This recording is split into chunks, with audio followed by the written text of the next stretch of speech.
K-pop দুনিয়ায় অনেক কিছুই অভাবনীয়, কিন্তু এটা কেউ স্বপ্নেও ভাবেনি। যখন থার্ড জেনারেশনের দুই আইকন একই ফ্রেমে এসে দাঁড়ালেন, পুরো ইন্টারনেট যেন থমকে গেল। একদিকে বিটিএস এর ড্যান্স কিং জে হোপ, আর অন্যদিকে WJSN এর পাওয়ার হাউস ডায়ং। তাদের লেটেস্ট ড্যান্স চ্যালেঞ্জ এখন গ্লোবাল ট্রেন্ডিং। কিন্তু কেন এই সাধারণ 1 মিনিটের ভিডিওটি নিয়ে বিশ্বজুড়ে এত হুলস্থুল? কেন নেটিজেনরা বলছেন এটা কি সত্যি ডায়ং ছিল? আজ আমরা ডিকোড করব এই অবিশ্বাস্য কোলাবোরেশনের পেছনের গল্প এবং তাদের সেই ইলেকট্রিক কেমিস্ট্রি যা আগে কখনো দেখা যায়নি। শেষ পর্যন্ত দেখুন, কারণ এই নাচের প্রতিটি মুভমেন্টে লুকিয়েছিল এক বিশাল চমক। গল্পের শুরুটা হয় ডায়ং এর latest release what's a girl to do গানটি দিয়ে। প্রমোশনের জন্য অনেক আইডলের চ্যালেঞ্জে ভিডিও করেন, কিন্তু ডায়ং যখন জে হোপের সাথে স্ক্রিনে আসলেন তখন সেটা আর কেবল প্রমোশন রইল না, তা হয়ে উঠল এক মাস্টার ক্লাস। এটি ছিল এই দুই আইডলের প্রথম on camera interaction. J hope, যিনি তার নিখুঁত শার্পনেস এবং স্টাইলের জন্য বিশ্ববিখ্যাত, তার পাশে দাঁড়ানো যে কোনো ড্যান্সারের জন্য এক বড় চ্যালেঞ্জ। কিন্তু ডায়ং যা করলেন তা ছিল অবিশ্বাস্য। ভিডিওটি পোস্ট হওয়ার কয়েক মিনিটের মধ্যে ভিউয়ার সংখ্যা মিলিয়ন ছাড়িয়ে যায়। ফ্যানরা হতবাক হয়ে লক্ষ্য করেন জে হোপের মতো একজন লিজেন্ডারি ড্যান্সারের পাশে ডায়ং কেবল তাল মিলিয়েই নাচেননি, বরং অনেক ক্ষেত্রে সবার নজর নিজের দিকে কেড়ে নিয়েছেন।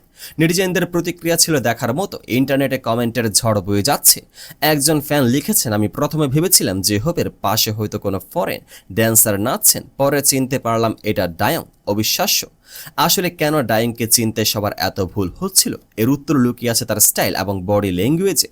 আমরা সাধারণত ডায়ংকে যে কিউট বা এনার্জেটিক ইমেজে দেখে অভ্যস্ত, এখানে তিনি ছিলেন পুরোপুরি হিপ এবং কুল। জে হোপের সিগনেচার স্ট্রিট ড্যান্স ভাইবের সাথে তার সিঙ্ক্রোনাইজেশন ছিল 100-তে 100। বিশেষজ্ঞরা বলছেন তাদের এর রসায়ন বা কেমিস্ট্রি এতটা পাওয়ারফুল হওয়ার কারণ হলো টেকনিক্যাল পারফেকশন।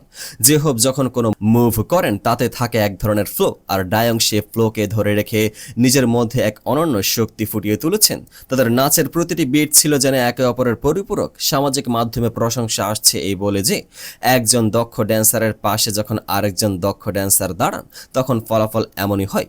এই কোলাবোরেশনটি কেন গুরুত্বপূর্ণ? এটি কেবল একটি নাচের ভিডিও নয়, এটি প্রমাণ করে যে থার্ড জেনারেশন আইডলদের মধ্যে এখনও সেই তেজ এবং দক্ষতা অটুট আছে। বিটিএস মেম্বারদের সাথে অন্য গ্রুপের ইন্টারাকশন সবসময় ফ্যানদের কাছে আবেগের বিষয়, আর জে হোপের মতো একজন শিল্পী যখন অন্য গ্রুপের মিউজিককে সাপোর্ট করেন তখন তা পুরো ইন্ডাস্ট্রিতে একটি পজিটিভ ভাইব তৈরি করে।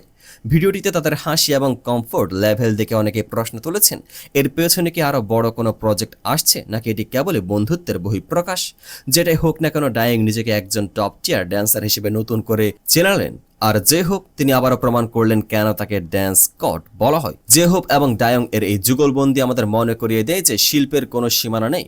আপনি যদি ভিডিওটি এখনও না দেখে থাকেন তবে এখনই দেখে নিন, কারণ এনার্জি মিস করা মানে অনেক কিছুই মিস করা। আপনাদের কি মনে হয় ডায়ং কি জে হোপের পাশে পাল্লা দিতে পেরেছেন, নাকি জে হোপ একাই পুরো লাইমলাইট কেড়ে নিয়েছেন? আপনার মূল্যবান মতামত আমাদের কমেন্ট বক্সে জানান। কে-পপ দুনিয়া এমন আরও ইনডেপথ এবং এক্সক্লুসিভ খবরের জন্য আমাদের সাথে থাকুন। দেখা হবে পরের ভিডিওতে। পেজটিকে ফলো করে পাশে থাকুন।